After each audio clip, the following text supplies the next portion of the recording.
2월에 은퇴를 했습니다. 벌써 만 5년이 지났습니다. 마석으로 이사를 와서 5년 동안 농사를 지으면서 저녁 예배는 마석교회를 출석하고 안식일은 봉두리교회하고 중화동교회를 출석했었습니다. 두 교회 다 제가 목회했던 교회인데 은퇴하기 전에 봉두리교회에서 먼저 앞으로 건축을 하고 그러니 목사님 와서 도와달라 그래서 봉두리교회를 가게 됐고, 한 2달 있으니까 장창일 목사가 중화동교회 부임해가지고 목사님 노인대학 교회에 와서 좀 도와달라고 요청을 해서 두 교회를 나가게 됐습니다.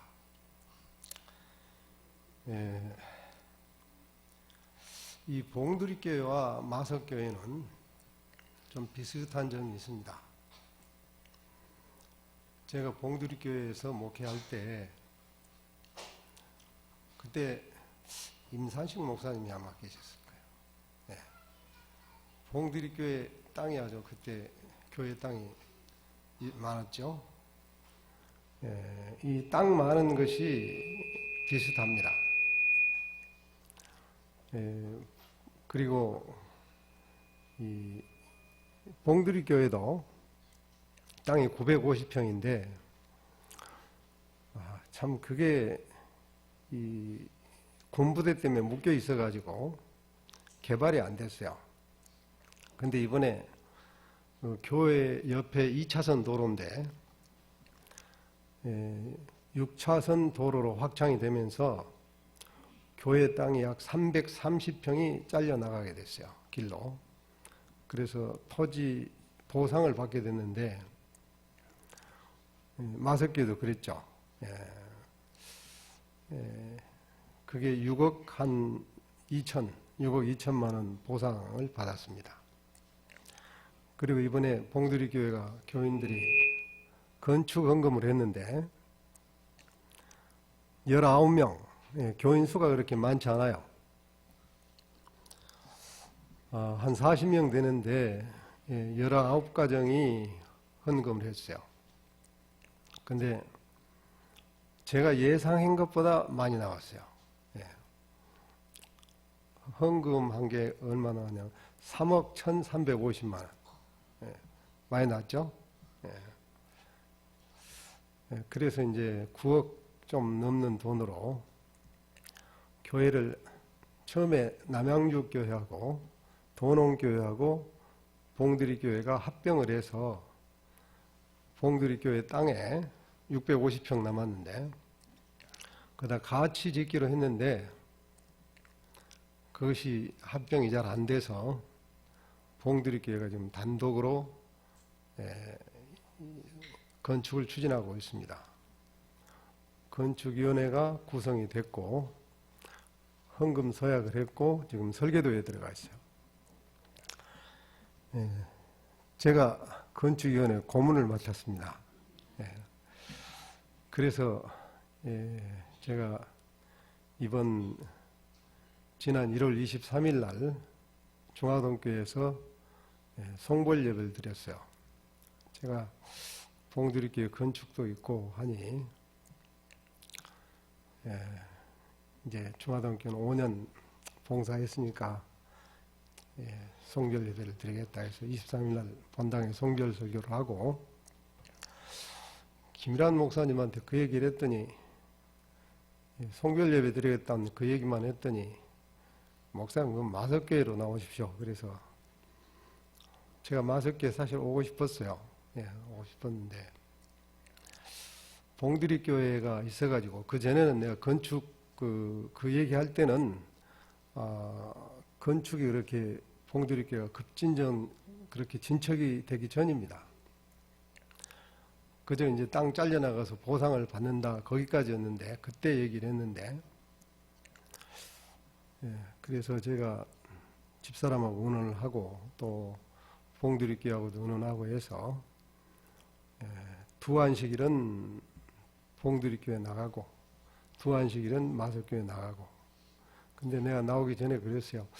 내가 나가면 교인들이나 직원들이 어떻게 생각할지 모르겠으니 가서 직원에 한번 물어봐라. 와도 좋겠는가. 그랬더니 김일환 목사님이 환영한다고 다 그랬다고 오시라 그래서 내가 가벼운 마음으로 오게 됐습니다.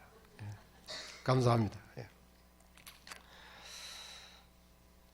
예, 마석교회는 일하신 분들이 많기 때문에 그저 뒤에서 조용히 봉사를 하겠습니다. 예, 제가 5년 동안 중화동교회에서 주로 노인대학, 노인들을 위해서 말씀 봉사를 했습니다.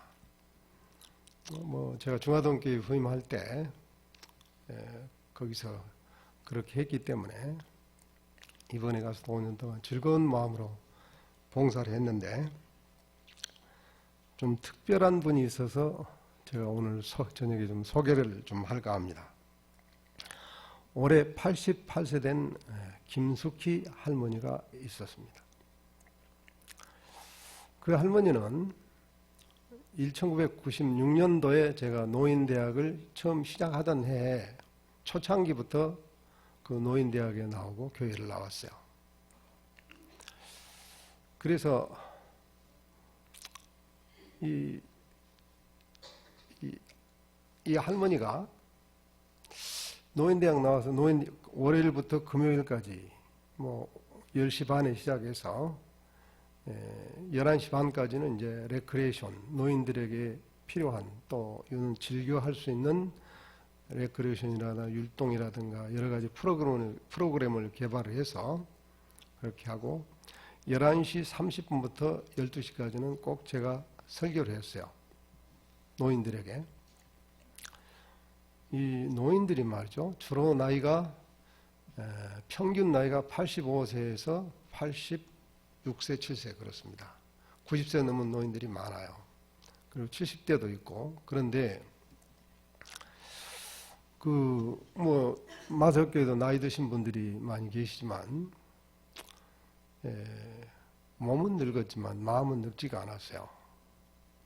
그래서 성경 말씀을 이렇게 풀어서 예화로 비유로 이렇게 설교를 하면 너무 잘 알아들어요. 그리고 오신 분들이 장로교나 감리교회 젊어서 집사했던 분도 계시고 타교에 나온 분도 많아요. 또 토요일 날은 우리 교회에 나오고 일요일 날은 또 자기가 속해 있는 교회에 나간 분들도 더러 있고요. 그래서 다양한 노인들이 있었는데 이 김숙희 할머니는 그때 당시에는 70대였어요. 젊은 편이었는데 6개월이 지났는데도 1년 가까이 됐는데도 이 할머니가 침례를 안 받아요. 다른 분들은 이제 개종에서 받고 받아들여서 받고 그러는데 제가 물어봤어요. 왜 할머니는 침례를 안 받습니까? 그랬더니 난 성당 나가요. 일요일날 성당 나가요. 그러는 거예요. 그래서 그러시냐고. 이 할머니가 노인대학을 열심히 출석을 하고 이 토요일에 이제 자유롭게 교회를 나오시게 했는데 토요일에 교회를 나와 예배드려. 그리고 일요일 날은 또 성당을 가는 거예요. 그래서 거기서 5년 동안 제가 노인대학을 할 때까지 끝날 때까지 묵동교회로 전임돼서 가기 전까지 침례를 안 받았어요. 그래서 이제 묵동교회 4년, 봉두리 4년, 그 다음에 성남중앙교 2년 마치고 제가 이번에 은퇴해가지고 중화동교회 가니까 이 할머니가 이제 나이가 많아지고 계시는데 세월이 꽤 지났죠. 15년이 된 겁니다. 거기서 이제 초창기에 5년 1년 이제 부임해서 1년 있다가 이제 노인대학 시작했으니까 5년 동안 있었고 그동안에 이제 그 목동 봉두리 성남중앙교회가 10년입니다. 그리고 15년이 됐는데 15년 후에 이번에 5년 전에 은퇴해가지고 2011년도 그때가 6월쯤 갔을 겁니다. 6월에 가니까 이 할머니가 계시는데 한 달 있으니까 이때 침례를 받는 거예요. 그러니까 이분이 15년 동안을 침례를 안 받고 노인대학 가고 교회만 나오다가 15년 만에 침례를 받아요. 그래서 내가 그러니까 그동안에 성당 나오고 노인 중화동교회 나오고 이렇게 하다가 2개 나와다 이제 결심을 한 겁니다. 근데 이제 침례 받은 다음에 이분이 이제 중화동교회 사세요. 아들네 집에서. 노인대학 나오면서 할머니들을 한 분 한 분 이제 교회로 인도를 해가지고 침례받게 하고 그래요. 그러다가 얼마 있으니까 이 할머니가 나한테 와서 목사님 우리 아들이 직장이 의정부에서 좀 떨어진 곳으로 이사를 가게 돼서 옮겨서 우리가 이사를 가게 됐다고 그래요. 그러시냐고. 그래서 이제 앞으로 나오시라 그래서 노인들 앞에서 그렇게 얘기를 하고 같이 기도를 하고 기도를 해드렸어요. 그런데 이사를 갔습니다. 근데 얼마 있다가 오전 10시 반 좀 넘어서 땀을 뻘뻘 흘리면서 교회를 왔어요. 안식일에. 어떻게 오셨냐 그러니까 버스를 3번 갈아타고 왔다는 겁니다. 거기서 이제 다른 교회를 나갔는데 적응을 못 하는 거예요, 이제. 일반 교회, 우리 교회 이제 의정부에 있는 교회를 가봤는데.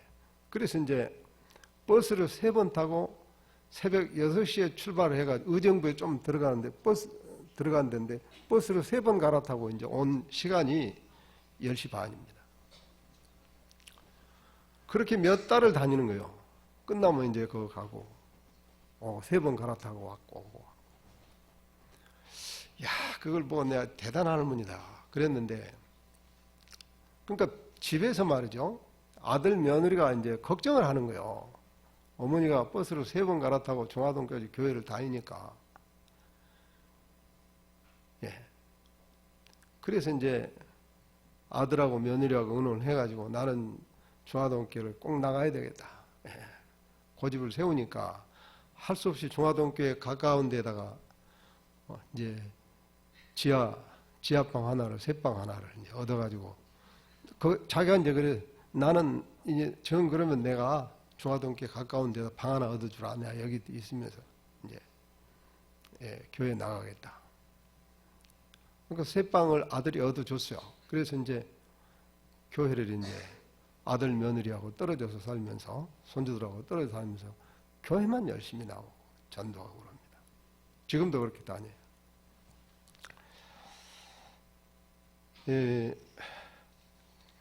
제가 노인들이 한 80명에서 100명 그렇게 오는데 그 많은 노인들 가운데서 아주 기억에 남는 할머니가 됐습니다. 가만히 생각해 보니까 5년 동안 봉사했더니 하나님께서 이렇게 믿음 있는 할머니를 보게 해주셨구나. 선물로 주셨구나. 그래서 아주 감사하게 생각했습니다. 오늘 설교 제목은 새 하늘과 새 땅을 바라보자입니다. 성경 말씀 베드로후서 7장 10절에 있는 말씀을 봉독하겠습니다.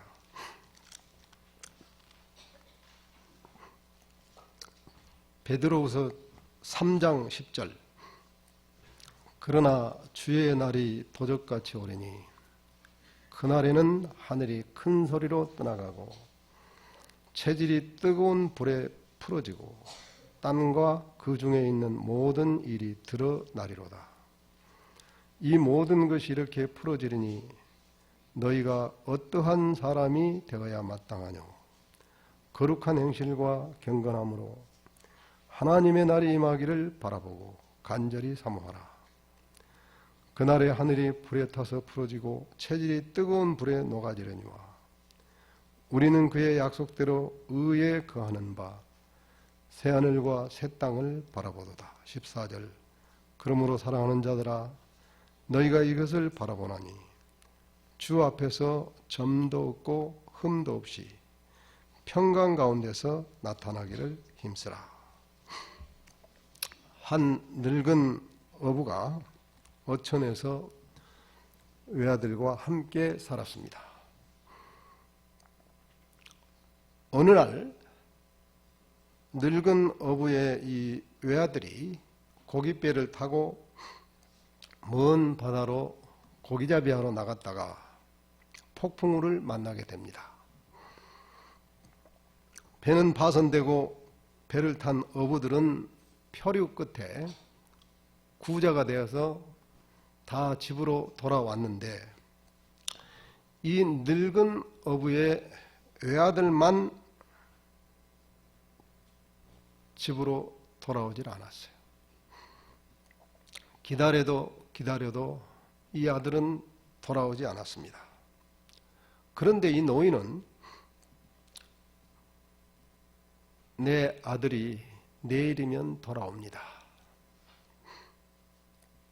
내 아들이 내일이면 돌아올 것을 믿었습니다. 그래서 내 아들이 내일이면 돌아옵니다. 날마다 내 아들은 내일이면 돌아온다. 이렇게 동네 사람들에 말했어요. 세월이 흘러갔습니다.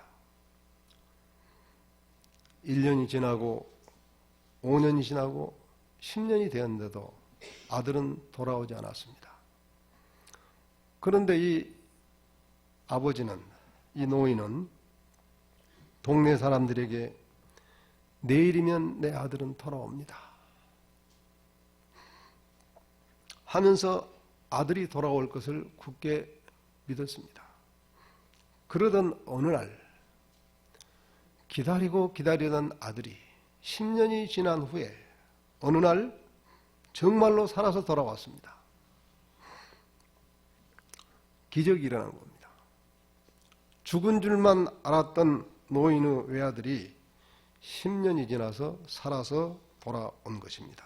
그런데 정말로 기뻐해야 할 이 노인은 돌아온 아들을 반갑게 맞이하지 않고 먼 수평선을 바라보면서 내일이면 내 아들은 돌아옵니다. 내일이면 내 아들은 돌아옵니다. 이 말만 되풀이하는 겁니다. 아들이 아버지 내일이라뇨. 저 지금 이렇게 살아서 돌아왔지 않습니까? 해도 소용이 없어요. 내일이면 내 아들이 돌아온다는 말만 되풀이하고 있는 겁니다. 이 노인은 내 아들이 죽었으면 어떻게 하나 하는 두려움이 있었지만 아니야. 내일이면 내 아들은 살아서 돌아올 것이다 라고 하는 기대와 희망을 버릴 수가 없었습니다. 그래서 내일이면 내 아들은 돌아온다. 내일이면 내 아들은 돌아온다. 이 습관적인 희망이 10년이 지나는 동안에 환상으로 바뀌어져 버린 겁니다. 이 이야기는 19세기 후반 영국의 유명한 작가 토마스 하디가 쓴 내일이라고 하는 단편소설에 나오는 이야기인데 이 토마스 하디가 쓴 책, 유명한 책이 또 있죠. 대표작이 이 테스라고 하는 책입니다. 테스. 이 작가 토마스 하디는 내일에 대한 불안과 두려움이 있으면서도 동시에 내일에 대한 막연한 희망을 가지고 살아가는 사람들의 내면의 세계를 이 노인의 모습을 통해서 묘사하고 있는 것입니다. 노인은 날마다 돌아오지 않는 아들이 죽었으면 어떻게 하나 하는 두려움과 절망을 내일이면 내 아들이 돌아온다는 막연한 희망을 가지고 스스로를 위로하면서 살아왔는데 이것이 10년이 흐르면서 희망이 환상이 되어버린 것입니다. 오늘을 살아가는 현대인들은 내일에 대해서 상반된 것을 동시에 가지고 있습니다. 하나는 내일에 대한 불안과 두려움입니다. 또 하나는 내일에 대한 희망입니다. 예를 들면 북한이 이번에 뭘 쏘아 올리고 이러니까 우리나라 국민들이 어떻습니까? 불안하죠. 전쟁이 일어나면 어쩌나 하고 두려움도 있고 불안한 마음이 있는 겁니다. 그러나 동시에 우리들 마음속에 또 하나의 마음은 남북한이 평화롭게 통일이 되었으면 하는 그런 마음도 동시에 가지고 있지 않습니까?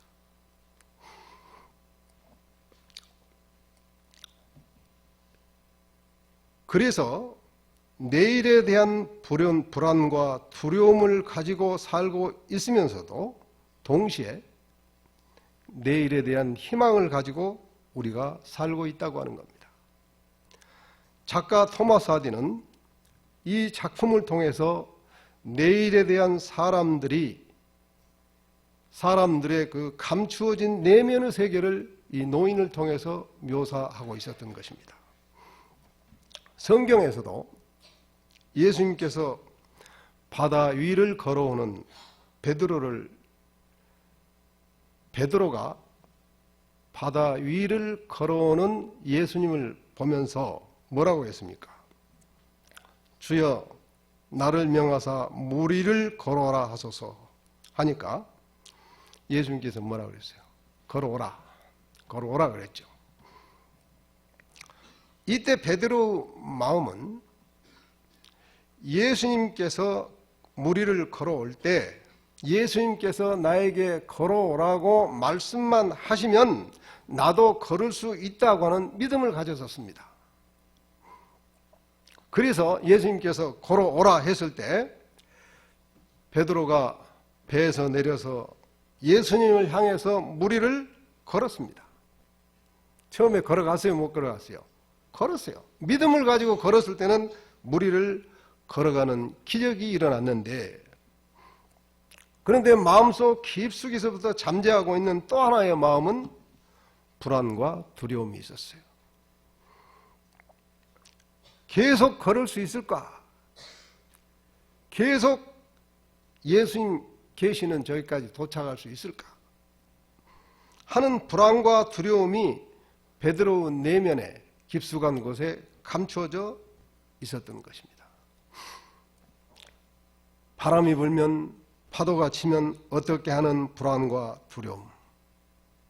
믿음을 가지고 걸으면서도 예수님을 바라보면서 걸으면서도 기적을 체험했으면서도 가는 도중에 바람소리, 파도소리가 들렸을 때 내면에 잠재하고 있었던 불안과 두려움 때문에 두려움이 밖으로 나타났을 때 계속 갈 수 있을까 하는 의심이 고개를 들고 일어났을 때 물속으로 빠져 들어가게 된 것입니다.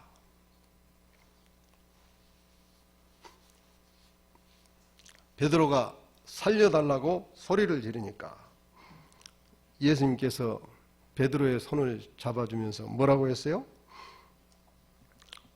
마태복음 14장 28절부터 읽어봅시다.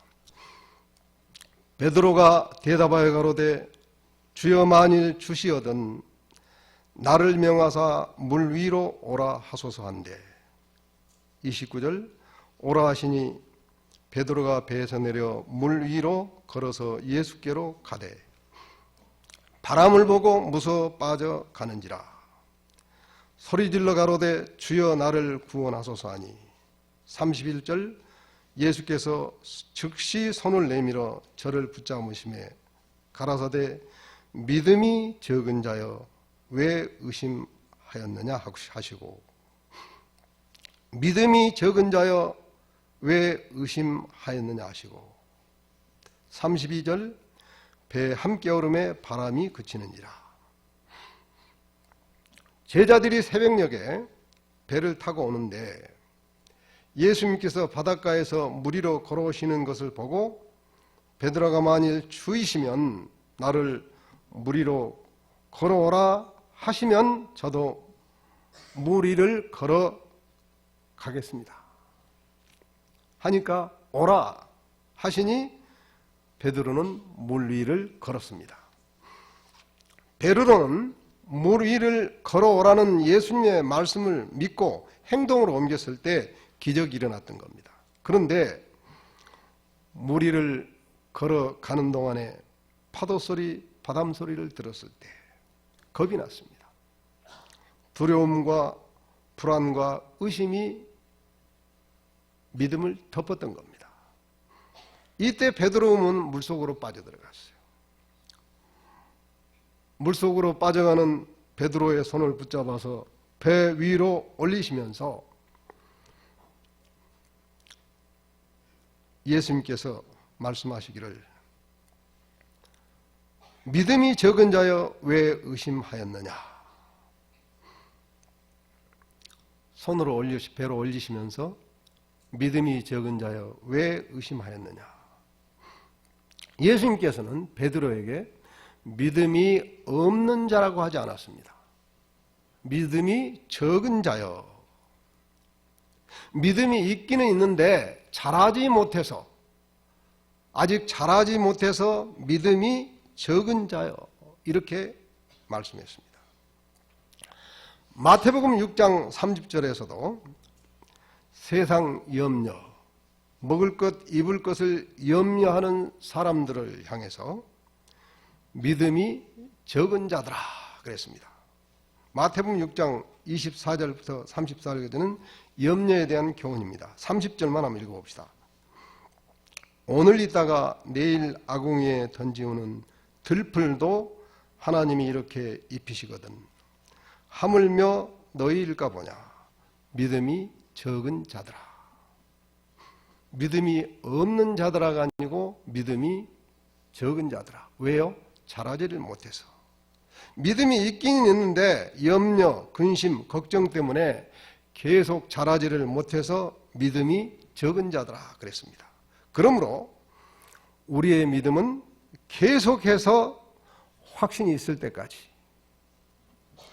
확신이 서기까지 계속 자라나야만 합니다. 세상을 이기는 믿음, 죽음도 이기는 믿음으로 자라나야 하는 것입니다. 그런데 세상에서 일어나고는 일들 때문에 두려움이 있으면, 세상 근심이 있으면, 염려가 있으면, 불안이 있으면 우리의 믿음이 자라지를 못한다고 하는 겁니다. 그러므로 우리는 여기까지 도우시고 인도해 주신 하나님의 은혜를 생각하면서 말씀과 기도로 새 힘을 얻어서 말씀대로 순종하면서 내 믿음은 계속 자라나면서 열매를 맺어야 하는 것입니다. 자라게 하시는 이는 하나님이십니다. 고린도전서 3장 6절에 나는 심었고 아볼로는 물을 주었으되 오직 하나님은 자라게 하셨나니. 7절에 그런즉 심는 이가 물 주는 이는 아무것도 아니로되 오직 자라게 하시는 이는 하나님뿐이시니라. 누가 자라게 한다고요? 내 믿음은 내가 잘해서 자라는 것이 아니라 내 믿음은 내가 어떻게 했을 때 하나님께서 자라게 하는 겁니다. 내가 어떻게 하면 하나님이 자라게 하시는 것 아시죠? 말씀대로 순종하면, 말씀을 들으면, 하나님께 기도하면, 하나님께 봉사하면, 하나님께 드리면 내 마음을 드리고 헌금을 드리고 내가 선한 마음으로 선한 말을 하고 선한 봉사를 하면 그때마다 하나님은 내 믿음을 자라게 하시는 것입니다. 그런데 그 반대로 하면 내 믿음이 자라지를 못합니다. 염려가 있고 근심이 있으면, 불안이 있으면, 두려움이 있으면 내 믿음이 멈춰 있는 겁니다. 우리가 이 땅에서 가장 중요한 것이 무엇입니까? 눈에 보이는 것이 아닙니다.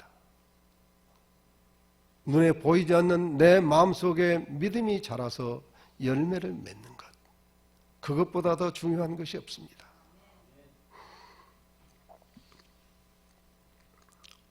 세상을 이기는 믿음을 가졌어도 이 땅에 사는 날 동안 믿음은 계속해서 자라나야 하는 것입니다. 믿음이 자란다, 영적으로 성장한다, 품성이 변화되어 간다, 다 똑같은 말입니다. 나무가 자라면 말이죠. 자라면서 모습이 달라지죠. 가지의 잎이 점점 커지고 나무가 점점 자라 모습이 달라지죠. 열매를 맺듯이 우리의 믿음도 그렇습니다. 믿음이 자라면 저절로 품성이 변화되고 저절로 하는 것이 달라지고 생활이 달라지고 선택하는 것이 달라지고 가치관이 달라지고 내 인생의 목표가 달라지고 내 품성이 변화되어 가는 겁니다. 그러므로 하나님 백성들이 이 땅에 사는 목적이 무엇이냐? 내 믿음 계속해서 자라게 하는 것입니다. 그것보다 더 중요한 것이 없습니다. 농사를 지어보면 말이죠. 똑같이 씨를 뿌려서 똑같이 물을 주고 똑같이 햇볕을 받았는데 잘 자라는 것이 싹이 떼서 잘 자라는 것이 있고 잘 자라지 못하는 것이 있어요. 왜 그럴까요? 종자에 문제가 있고 밭에 따라서 자라는 것이 다릅니다. 식물은 자라면서 모습이 달라지듯이 사람도 믿음이 자라면서 영적으로 성장하면서 모습도 다르고 행동도 달라지고 생활도 달라지고 말도 달라지고 모든 것이 점진적으로 변화되어 가는 겁니다. 그리스도의 장성한 분량에 이르기까지 영적 성장과 품성 변화는 계속되어야 하는 것입니다. 목사도 장로도 집사도 교인들도 모두가 마찬가지입니다. 은퇴 목사도 마찬가지입니다. 계속해서 자라고 계속해서 성장해야 하는 것입니다. 자라다가 왜 시험에 들고 넘어지느냐? 몇 가지 원인이 있습니다. 첫째는 고린도 전서 4장 6절에 있는 말씀. 형제들아 내가 너희를 위하여 이 일에 나와 아볼로를 가지고 본을 보였으니 이는 너희로 하여금 기록한 말씀밖에 넘어가지 말라. 기록한 말씀밖에 넘어가지 말라. 이 성경 말씀 말이죠. 하라 하지 말라로 되어 있습니다. 하나님께서 우리에게 하라 하지 말라로 되어 있어요. 십계명도 모두가 하라 하지 말라로 되어 있습니다. 부모가 자식을 교육할 때 하라 하지 말라로 교육합니다. 이것은 하라, 이것은 하지 말라. 그렇게 교육을 합니다. 하나님도 마찬가지입니다. 말씀을 통해서 우리에게 하라 하지 말라. 말씀대로만 순종하면 말씀대로만 순종하면 기록된 말씀에 넘어가지 말고 말씀대로만 순종하면 내가 점점 성장하고 바르게 되는데 기록된 말씀 밖으로 넘어가면 시험에 빠지고 넘어지게 되는 겁니다. 두 번째로는 로마서 12장 3절에 있는 말씀. 내게 주신 은혜로 말미암아 너희 중 각 사람에게 말하노니 마땅히 생각할 그 이상의 생각을 품지 말고 생각할 그 이상의 생각을 품지 말고 오직 하나님께서 각 사람에게 나눠주신 믿음의 분량대로 지혜롭게 생각하라. 생각의 시험이 있습니다. 생각은 다 똑같은 것이 아니라 육신의 생각이 있고 영의 생각이 있습니다. 로마서 8장 6절에 육신의 생각의 결과는 사망이요 영의 생각은 생명과 평안이니라. 여러분, 내가 생각하는 것이 다 똑같습니까? 아니요. 두 개의 생각을 하면서 합니다. 어떤 때는 육신의 생각을 하고 어떤 때는 영의 생각을 하고. 영의 생각을 많이 하면 쑥쑥 잘합니다. 근데 육신의 생각만 하면, 육신의 생각을 하면 어떻게 돼요? 아닙니다. 이 세상에 하나님을 안 믿는 사람들은 말이죠. 육신의 생각, 영의 생각 이걸 하면 무슨 말인지 모릅니다. 뭐 생각이 다 똑같지 뭐 육신의 생각이 뭐 영의 생각이 어디냐 이럽니다. 그런데 여러분들은 그 말이 무슨 말인가를 알아요. 예.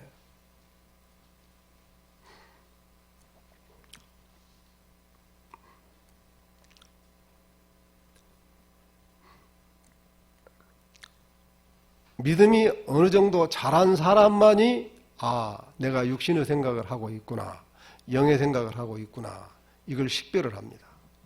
초신자들은 그건 몰라요. 육신의 생각을 할 때에 이것이 시험의 근원이 되고 넘어짐의 원인이 되는 겁니다. 그 이상의 생각을 품지 말라고 하는 것은 내 위치에서 어디까지 생각을 해야 되는데 그 생각의 한계를 넘지 말라고 하는 겁니다. 그러면 시험에 든다. 분쟁이 일어난다. 불화가 일어난다. 그 이상의 생각을 하게 되면 넘어진다고 하는 겁니다. 노자 도덕경에 제가 아주 좋아하는 사자성어입니다. 지지불태라는 말이 있어요. 한문으로 알지자 멈출지자 안입을자 위태할 태자입니다. 알지자 멈출지자 멈출 줄 알면 안입을자 위태할 태자 위태롭지 않다. 멈출 줄 알면 위태롭지 않다. 노자가 한 말입니다. 생각을 멈출 줄 알면, 내 육신의 생각을 멈출 줄 알면 위태롭지 않는데 내 육신의 생각이 멈출 줄을 모르고 계속 반복 계속 가면 위태롭게 된다고 하는 겁니다. 내 생각의 결과는 말이 돼서 나오고 내 생각의 결과는 행동이 돼서 나옵니다. 그래서 생각을 멈출 줄 알아야 되고 돌이킬 줄 알아야 됩니다. 쉽지 않습니다. 어떻게 살았느냐가 중요한 게 아니에요. 사람은 몇 년을 살았느냐가 중요한 것이 아니라 사는 동안에 어떻게 살았느냐가 중요한 겁니다. 사람은 내 가진 것이 얼마나 되느냐가 중요한 것이 아니라 학벌이 중요한 것이 아니라 직업이 중요한 것이 아니라 사람됨이 더 중요하고 무엇을 생각하면서 무엇을 위해서 사느냐가 더 중요한 겁니다. 저는 중화동교회에서 88세 된 이 김숙희 할머니가 성경을 지식적으로 체계적으로 그렇게 다 많이 알지는 못하지만 하나님을 향해 있는 그 진실한 마음과 믿음과 그 소망을 보면서 아주 마음이 흡족했습니다. 하나님도 그렇습니다. 단순한 마음을 가지고 마음이 항상 하나님께로 향해 있는 사람, 해바라기가 항상 해를 보고 자라듯이 내 마음이 항상 하나님께로만 향해 있고 열려있는 사람에게 은혜를 주시고 축복을 주시고 믿음을 자라게 하시는 겁니다. 이 손녀들과 아들, 며느리와 함께 살기를 거부하고 함께 사는 것이 좋지만 그것보다 더 하나님 중요하고 교회가 중요하고 내 믿음이 중요하기 때문에 그 먼 거리에서 버스를 3번 갈아타며 새벽 6시에 일어나서 교회를 출석하고 다 필요 없다. 내가 교회 가까운데 내가 새빵 하나 얻었다고. 죽음이 가까우고 있으니까 무엇을 지켜야 하고 무엇이 중요한지를 이 할머니가 안 겁니다.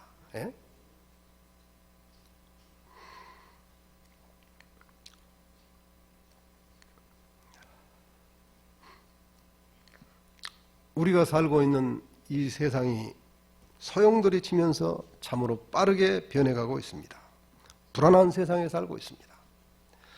우리가 살고 있는 이 불안한 세상에 어떤 것에도 내 마음을 두지 말고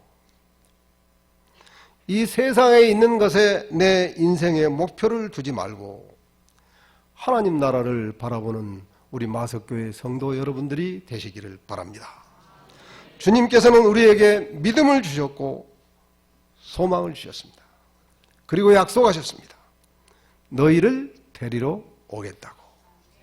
부활의 몸으로 변화시켜서 내가 살아있든지 무덤에 있든지 너희를 신령한 몸으로 변화시켜서 하늘 본향으로 옮겨주겠다고 약속하셨습니다.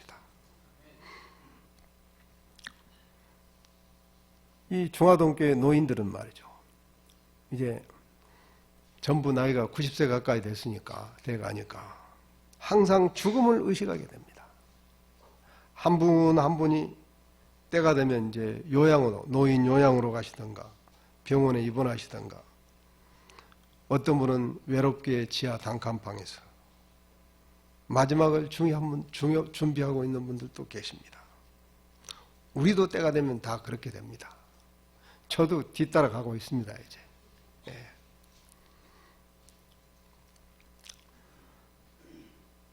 가장 중요한 것이 무엇이고 필요한 것이 무엇인가? 필요한 것을 중요한 것으로 착각해서는 안 되는 겁니다. 세상 살면서 필요한 것과 중요한 것을 구별하며 살아야 돼요. 하나님께서 주신 믿음, 내 믿음 자라나게 하는 것, 이것보다 더 중요하고 소중한 것이 없습니다. 하나님께서 내게 주신 소망, 굳게 지킬 줄 아는 것, 이것보다 더 중요한 것이 없습니다. 어떠한 믿음으로 살았느냐, 내 믿음의 열매가 있느냐 없느냐, 하나님께서는 그것을 보시는 겁니다. 베드로서 3장 10절부터 14절까지 다시 한번 봉독하겠습니다. 그러나 주의 날이 도적같이 오리니 그날에는 하늘이 큰 소리로 떠나가고 체질이 뜨거운 불에 풀어지고 땅과 그 중에 있는 모든 일이 드러나리로다. 11절 이 모든 것이 이렇게 풀어지리니 너희가 어떠한 사람이 되어야 마땅하뇨. 거룩한 행실과 경건함으로 하나님의 날이 임하기를 바라보고 간절히 사모하라. 그날에 하늘이 불에 타서 부러지고 체질이 뜨거운 불에 녹아지려니와. 13절 우리는 그의 약속대로 의에 거하는 바 새하늘과 새 땅을 바라보도다. 14절 그러므로 사랑하는 자들아 너희가 이것을 바라보나니 주 앞에서 점도 없고 흠도 없이 평강 가운데 나타나기를 힘쓰라. 2016년도 겨울 추위가 지나갔습니다. 오늘이 우수죠, 우수. 우수가 한문으로 비우자 숫자가 물숫자입니다. 눈이 녹아서 비가 되었다고 한 뜻입니다. 눈이 왔는데 이제 녹아서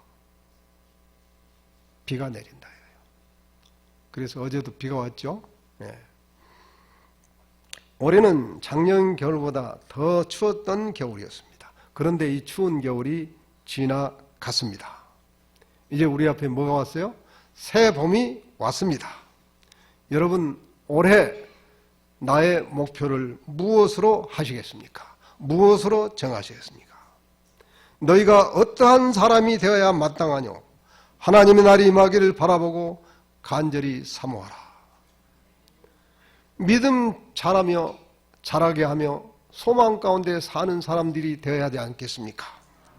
새하늘과 새 땅을 바라보면서 올해 한 해 무엇보다도 내 믿음이 자라고 영적으로 성장하면서 더욱더 변화되어가는 우리 마석교회 성도 여러분들이 되시기를 바라면서 오늘 말씀을 마치겠습니다.